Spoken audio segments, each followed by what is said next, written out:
Ya, jadi saya ngeliat ke TikTok aja kali ya. Masya Allah, sama aja di TikTok juga sama, ya. Di TikTok juga sama, nggak ada bedanya sih. Ya itulah konsekuensinya di online teman-teman. Nah, kalau kita lihat peran atau secara pemikirannya, Imam Abul Hasan Al-Asy'ari ini menjadi pelopor sistem akidah yang memang mencoba menggabungkan antara teks atau nakli, ya, dengan argumentasi rasional atau disebut dengan akli, nakli dan akli digabung, jadi seimbang dia. Akidah Asy'ariyah ini kemudian dianut oleh beberapa mayoritas ulama besar, misalnya Al-Imam Al-Baqillani. Nah, kita kenalan kan ulama-ulama Aswaja itu. Jangan cuman anggota drakor aja yang diingat, jangan cuman personil Dracin aja yang diingat, gitu kan ya. Jadi ulama-ulama besar ini yang saya sebutkan, ulama siapa ya tadi, Al-Imam Al-Baqillani itu Aswaja yang memang berakidah Asy'ariyah ya teman-teman. Lalu Al-Imam Al-Juwaini, ya, Al-Imam Al-Ghazali termasuk, Ar-Razi juga termasuk, dan lain-lain. Itu aja yang saya bisa hafal, ya. Banyak tuh sebenarnya, banyak, ya, cuman ya sebagian saja. Adakah ciri tersendiri misalnya dalam ulama akidah mazhab Asy'ari ini? Ada. Menetapkan sifat Allah itu berdasarkan Al-Quran dan Sunnah itu sudah pasti, ya.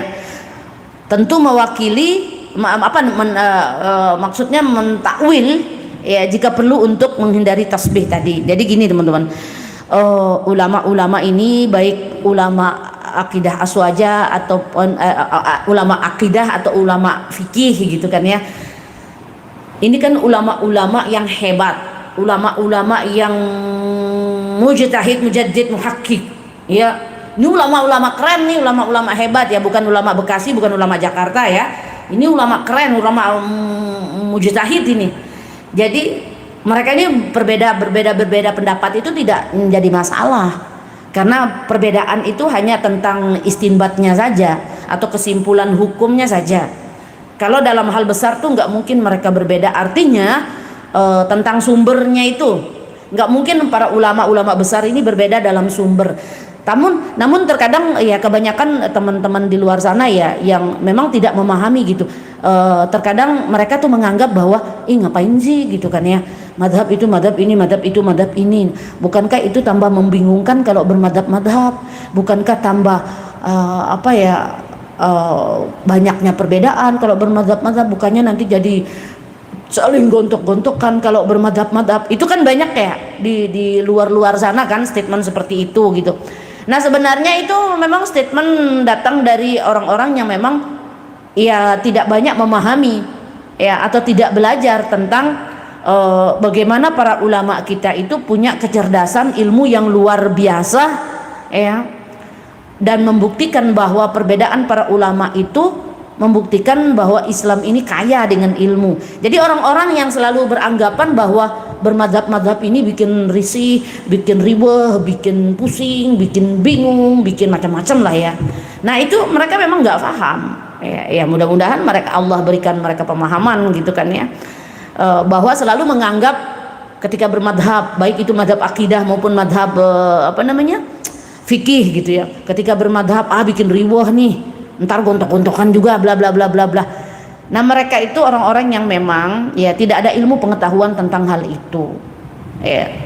Kalau orang yang cerdas memahami perbedaan itu tidak akan menyingkapi bahwa dengan perbedaan itu orang jadi gontok-gontokan, enggak akan, karena pasti dia menyingkapi dengan cara yang cerdas. Justru dengan ada perbedaan itu Islam itu bisa membuktikan bahwa begitu luasnya ilmu, kaya dengan ilmu Islam itu. Setiap ulamanya punya kecerdasan masing-masing, ya. Tapi sebagian orang ya tidak paham tentang perbedaan itu, menganggap akan menjadi malapetaka gitu karena berbeda. Nah itu malapetaka buat dia, ya, karena memang dia tidak paham bahwa perbedaan itu bukan dari sumbernya. Jelas akan menjadi sebuah malapetaka kalau perbedaan itu dari sumbernya. Tapi faktanya para ulama itu tidak berbeda dari sumber, tidak. Karena sumber itu tidak boleh berbeda, tetap Al-Qur'an hadis, Al-Qur'an hadis, gitu kan. Lalu yang berbedanya apa di situ, Umi? Nah, kalau dia bertanya begitu berarti dia cerdas. Ya kalau nggak bertanya, entah dia nggak cerdas atau memang nggak mau tahu, atau memang hatinya sudah buta gitu kan, ya kita nggak tahu. Karena dia tetap menganggap perbedaan itu gitu, bikin riwah gitu ya, bikin ribut katanya ya. Padahal itu perbedaan bukan dari sumber, karena sumber tetap satu. Para ulama itu berbeda-beda, baik itu madhab fikih maupun madhab akidah. Berbeda-beda pendapat para ulama itu bukan dari sumber, karena sumber tetap satu, Al-Quran dan hadis. Tapi yang berbeda itu adalah cara, metode. Kalau dalam ilmu fikih itu ada namanya istinbat, ya, metode pengambilan hukumnya saja yang berbeda, gitu ya, gitu. Jadi mesti kita bisa memahami bahwa adanya perbedaan itu yang kita tahu adalah metode pengambilan hukumnya saja, bukan sumbernya. Dan bagi kita perbedaan-perbedaan ulama itu gudang ilmu bagi kita, teman-teman, ya. Berarti kita semakin banyak ilmu dong jadinya. Ya, menurut pendapat madhab Hanafi, menurut pendapat madhab Maliki Hambali, menurut madhab Hanafi, Maliki, Syafi'i, Hambali, ya, itu fikih. Ini kita bicara akidah menurut Al-Imam Abu Hasan Al-Asy'ari, menurut Abu Mansur Al-Maturidi, menurut Imam Ahmad bin Hambal, pendiri daripada madhab Asy'ari tadi, ya kan? Nah, tentu memang peran atau pemikiran, ya, Imam Asy'ari ini memang punya ciri khas, ya, artinya menggabungkan dalil nakli dan dalil akli. Artinya itu menggabungkan secara teksnya, argumentasi rasionalnya digabungin. Nah, itu ciri khasnya dari Imam Asy'ari ini sendiri. Makanya nanti kita ada belajar juga di kitab akidah itu tentang emang ada ciri-cirinya, Umi. Karena masing-masing ini mazhab, imam mazhab ini punya ciri-ciri masing-masing. Sama juga dengan mazhab fikih itu juga punya ciri masing-masing gitu. Nah, imam mazhab ini juga mazhab akidah ini juga sama, punya ciri masing-masing. Misalnya Imam Abu Hasan Al-Asy'ari misalnya. Beliau itu ciri khasnya memang menetapkan sifat Allah Subhanahu wa taala itu berdasarkan semua sih sebenarnya, ya. Kalau poin yang pertama ini artinya menetapkan berdasarkan Al-Quran dan Sunnah, ya. Namun perlu difahami di dalam madhab Asy'ari ini, dan ini yang kita anut mayoritas di Indonesia yang mengaku berakidah Ahlus Sunnah wal Jamaah, yang bermadhab Asy'ariyah atau Maturidiyah, ya. Ada manhaj atau metode memahami sifat-sifat Allah itu dengan metode ta'wil dan ta'fid, ya, ta'fid makna dan ta'wil makna. Itu ciri khasnya tuh di akidah aswaja itu, karena di luar itu nggak ada, ya, di luar daripada akidah aswaja itu kagak ada. Misalnya kita ambil contoh Wahabi misalnya. Wahabi itu metode manhajnya itu zahir makna, bukan ta'wil makna, ya. Bukan ta'wil makna, bukan juga ta'fid makna, bukan. Ya, bisa kita buktikan di beberapa maqalah ulama, ya. Cuman hari ini saya sekilas ini aja, apa sih namanya itu, garis besarnya saja gitu, ya. Karena sebenarnya kan sering saya ulang-ulang tuh pembahasan tentang ini gitu, ya. Nah, ciri khasnya daripada akidah Ahlus Sunnah wal Jamaah ini, wabil khusus yang berakidah Asy'ariyah atau Maturidiyah, ya. Sama sebenarnya. Kalau yang bermadzhab Asy'ari juga itu sama, ya. Tetap menggunakan metode itu gitu. Artinya tidak menggunakan zahir makna. Jadi Wahabi ini mengambil metode zahir makna itu dari mana, Umi? Allahu a'lam. Tapi kalau kita lihat dari runut-runut kitab kita baca itu, ya, mereka sih mengaku diri bermadhab Hambali. Padahal sebenarnya di madhab Hambali atau madhab Asy'ari di dalam akidah aswaja ini tidak menggunakan metode zahir makna itu, karena hanya Wahabi saja yang menggunakan metode zahir makna. Lalu mereka mengadopsi dari mana? Nah, ternyata Wahabi itu memang mengadopsi pendapat dari Ibnu Taimiyah, karena Ibnu Taimiyah menggunakan metode itu. Ya, artinya terkait dengan asma wa sifat tadi, ya. Terutama nanti ketika dengan ayat-ayat mutasyabihat gitu kan ya. Makanya itu ya yang saya maksud, golongan yang mengatakan Allah duduk di aras, Allah berdiam di aras gitu, Allah punya tangan gitu. Nah, golongan-golongan mujassimah ini yang dulu pernah Ibnu Taimiyah terjebak dalam pemahaman akidah sesat tersebut. Tapi di dalam kitab itu kita baca beberapa ulama mengatakan bahwa Ibnu Taimiyah sudah bertobat, sudah keluar dari akidah tersebut gitu kan ya. Artinya mujassimah tadi gitu, tajsim itu ya. Nah, namun faktanya di luar ya, misalnya seperti contoh akidahnya Wahabi gitu kan ya.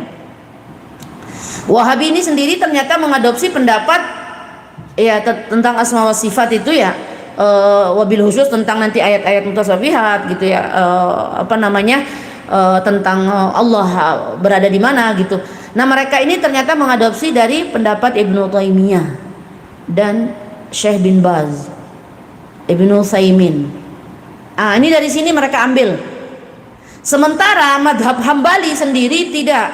Berarti memang sebagian besar ulama ini, terutama Ibnu Taimiyah, Syekh bin Baz, Ibnu Utsaimin, ini memang bersimpangan dengan Imam Ahmad bin Hambal. Ada beberapa ya bersimpangan dengan Imam Ahmad bin Hambal, karena Imam Ahmad bin Hambal sendiri mengatakan bahwa tetap menetapkan metode tafwid tadi ya, artinya imraruha kama ja'at, serahkan sepenuhnya makna ya Ar-Rahmanu 'alal arsy istawa, itu serahkan sepenuhnya itu hanya kepada Allah, itu tafwid makna. Tapi coba perhatikan di dalam akidahnya Wahabi yang memang taklidnya tadi kepada Ibnu Taimiyah dan DKK gitu dan kawan-kawannya gitu, yang 3-4 orang tadi gitu, 3-4 ulama tadi gitu, menggunakan metode zahir, bukan menggunakan metode tafwid. Nah, kita di dalam akidah Ahlus Sunnah wal Jamaah memang terutama yang bermadhab Asy'ariyah atau Asy'ari dan Maturidi itu ya, dalam memaknai ayat-ayat mutasyabihat itu memang dengan dua metode itu. Ulama salafus saleh itu cenderung memaknai ayat-ayat mutasyabihat tadi, misalnya contohnya Ar-Rahman 'alal arsy istawa, terus apa lagi itu yadullahi fawqa aydihim, itu kan salah satu ayat-ayat mutasyabihat, atau bahkan mungkin nanti ada hadis mutasyabihat juga. Nah, kalau di dalam akidah Aswaja itu nampak jelas sekali ciri-cirinya itu, bahwa ketika ketemu dengan ayat itu cara memaknainya, bukan mengartikan. Kalau arti sudah ada arti di situ, ya, sudah ada ditafsirkan artinya di situ. Tapi maksudnya memaknai, ya, Allah bersemayam di aras itu artinya. Tapi maknanya itu Wahabi memaknai dengan cara zahir di situ. Ya, makanya Wahabi itu keluar daripada Aswaja. Itu cirinya yang paling nampak itu. Ya, kalau di dalam akidah Aswaja rata-rata ulama salafus saleh itu menggunakan manhaj tauhid makna. Artinya menyerahkan sepenuhnya itu makna itu hanya kepada Allah, selesai, imraruha kama ja'at. Udah enggak ada diutak-atik gitu. Tapi beberapa ulama akhir itu kalau dilihat itu ulama-ulama mutakhirin gitu ya, ulama kontemporer modern gitu ya, terkadang menggunakan metode takwil makna, ditakwil itu gitu ya. Dan itu juga ya untuk memberikan pemahaman kepada kita orang awam yang terkadang mungkin ada sebagian yang sulit memahami ini tafsir makna, menyerahkan gimana gitu kan ya. Nah, maka kadang-kadang ulama-ulama modern itu mentakwil juga ada di situ. Artinya maknanya mungkin seperti yang para ulama kita sampaikan bahwa maknanya di situ Allah dia berkuasa, sama dengan yadik itu juga bukan yadik dalam arti di sini memaknai secara zahir makna seperti ya metode yang dipakai oleh Wahabi ya, memaknai secara zahir makna bahwa Allah punya tangan, naudzubillah, summa naudzubillah. Allah Subhanahu wa taala itu suci daripada sifat makhluk. Kalau sudah kita mengatakan bahwa Allah punya tangan, maka dia menyesatkan, dan sesat menyesatkan. Karena dia mengatakan Allah punya tangan. Lalu nanti andai kata dia mengatakan, oh, kan itu artinya, tapi tidak kamu memaknai sesuai dengan artinya. Kan begitu. Tapi di dalam golongan Wahabi itu memang metode memaknai atau manhaj yang digunakan memang seperti itu. Zahir makna. Karena nggak mungkin dia pakai tafsir makna atau takwil makna, nggak ada. Mereka nggak pakai takwil makna ataupun tafsir makna. Karena tafsir makna atau takwil makna itu hanya ada di dalam akidah Aswaja, Ahlussunnah wal Jamaah, wabil khusus yang berakidah Asy'ariyah Maturidi, gitu ya. Nah, dan di dalam madhab Asy'ariyah ini juga menekankan bahwa akal itu artinya dapat mengetahui keberadaan Allah, tapi syariat yang mengatur detail kewajiban dan segala macam itu seperti itu. Dan mungkin sedikit itu agak berat mungkin ya kalau kita ini ya kita jabarkan ya. Tapi yang jelas itu yang paling mudah ya. Karena seperti yang saya katakan di awal tadi, kita bicara tentang akidah ini pasti akan lebih banyak kita bicara tentang iman kepada Allah, iman kepada Rasulullah. Ya, nggak ada lagi yang lebih tinggi daripada itu pembicaraan tentang akidah. Ya, kan? Maka hal yang paling penting itu kalau kita masuk ke majelis ilmu itu ya cari guru itu yang memang ketika dia bahas tentang asma wa sifat, terus apalagi ya tentang akidah tauhidnya gitu kan. Nah, itu karena kalau sekarang kan banyak orang-orang terjebak pada pemahaman yang salah itu. Kenapa? Karena kebanyakan mengikuti dan terjebak dan tertarik dengan kelembutan penyampaian kajian umum yang dibalut dengan kelembutan. Itu orang kadang-kadang banyak terjebak di situ. Itu nggak salah. Saya nggak pernah mengatakan itu salah, itu bagus. Ya, cuman kalau kita lebih jeli lagi, mendalami lagi, bolehlah kita mencari tahu akidah guru kita, gitu ya. Terutama Wahabi, karena Wahabi kan menggurita di Indonesia sekarang, ya, di mana-mana sudah Wahabi ada, gitu ya. Dan mereka kenapa terjebak dalam pemahaman itu? Karena percayalah, ya, mereka itu hanya disuguhkan dengan pembahasan tentang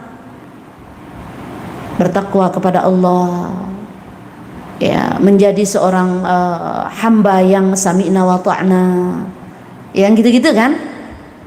Ya, saya nggak benci Wahabi, ya, saya nggak benci Wahabi, ya. Ngapain kita benci Wahabi? Orang kafir aja nggak kita benci, gitu ya. Ya, kita nggak benci, cuman ya kita memang perlu membahas masalah ini agar memang tidak begitu banyak orang-orang yang terjebak pada pemahaman yang salah. Apalagi anak-anak muda zaman sekarang kan banyak sekali terjebak dalam pemahaman Wahabi kan, karena memang mereka minim ilmu, ya, untuk memahami akidah yang sebenarnya itu mau seperti apa. Minim mereka. Kalaupun nggak minim, artinya dia banyak gitu ya. Tapi memang sudah taklid buta, ya udah. Ya, padahal dari kalangan mereka yang kadang-kadang selalu mengatakan nggak boleh taklid gitu. Ya, ketika melihat orang bermadhab, mereka mengatakan tak boleh taklid katanya. Padahal dia sendiri taklid sama gurunya. Makanya kadang-kadang ya kita melihat hanya dia dan gurunya aja yang masuk surga kadang-kadang kalau udah teriak bid'ah. Ya, faktanya dia juga taklid sebenarnya. Kita taklid mah jelas, ya, bermadhab. Ada yang madhabnya Hanafi, ada yang Maliki, ada yang Syafi'i, ada yang Hambali, ya. Terus dia yang nggak bermadhab pasti akan ngomong begini, ngapain taklid? Madhab itu juga ulama lah. Ente taklid sama guru ente, yang guru ente cuman kuliah 10 tahun di Mekah Saudi Arabia, pulang ke sini, itu yang ente taklid. Nggak bisa dong ente samakan dengan ulama madhab. Nah, kita taklidnya dengan ulama madhab, taklidnya dengan guru kita yang memang sudah jelas akidahnya, mengikuti siapa, ya. Kalau kita lihat di beberapa kitab kita baca itu, para sahabat itu akidahnya jelas, ya. akidah aswaja, para sahabat, tabi'in, tabi'ut tabi'in, ya. Dan orang